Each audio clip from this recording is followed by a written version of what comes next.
In 1970, a 13-year-old girl walked into a welfare office. She walked strangely. She looked like a toddler, and she could not say a single word. What happens when a human being is entirely hidden from the world? Her name was protected.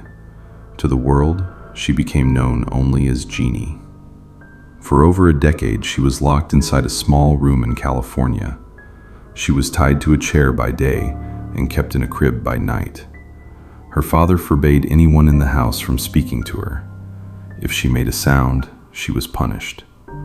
When she was finally discovered and rescued, it shocked the nation. She was 13 years old physically, but she had the mind and development of an infant. Genie was immediately taken to a children's hospital. For scientists, psychologists, and linguists, she was an unprecedented discovery.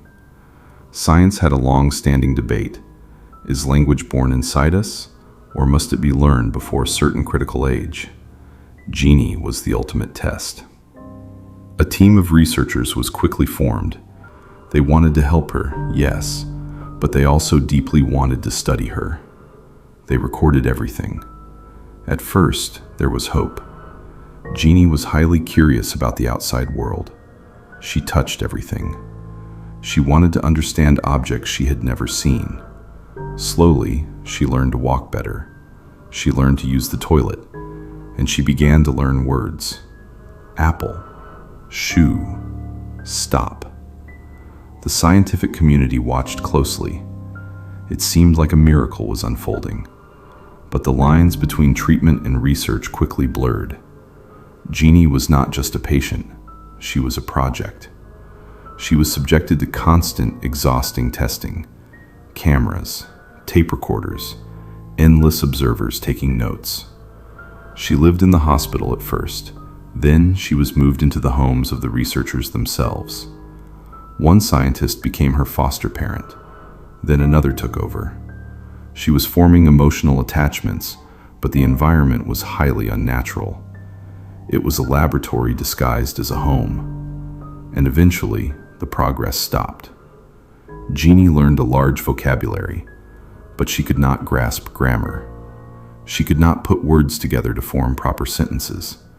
The scientific window for learning language had permanently closed. As her progress slowed down, so did the excitement, and more importantly, the funding. The government grants required scientific breakthroughs.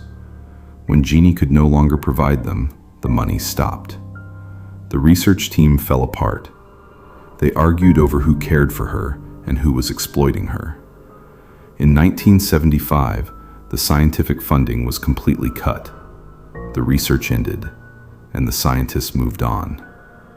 Genie's mother, who was blind and had been acquitted of the initial abuse, briefly took her back, but she could not handle the care.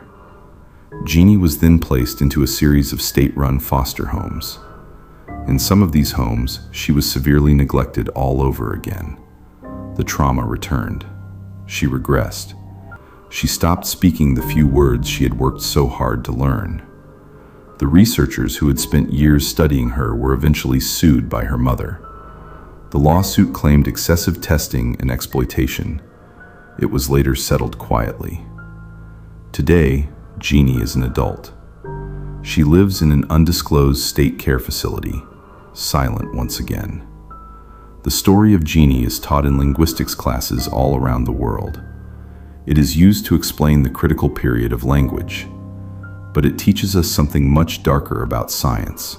Maybe the question is not just whether language has a deadline. Maybe the question is, when a broken child is finally rescued from the dark, why did we put her under a microscope instead of just giving her a home? This was the story of Genie. You are watching Subject Archive. Subscribe for more forgotten stories from psychology, history, and human behavior.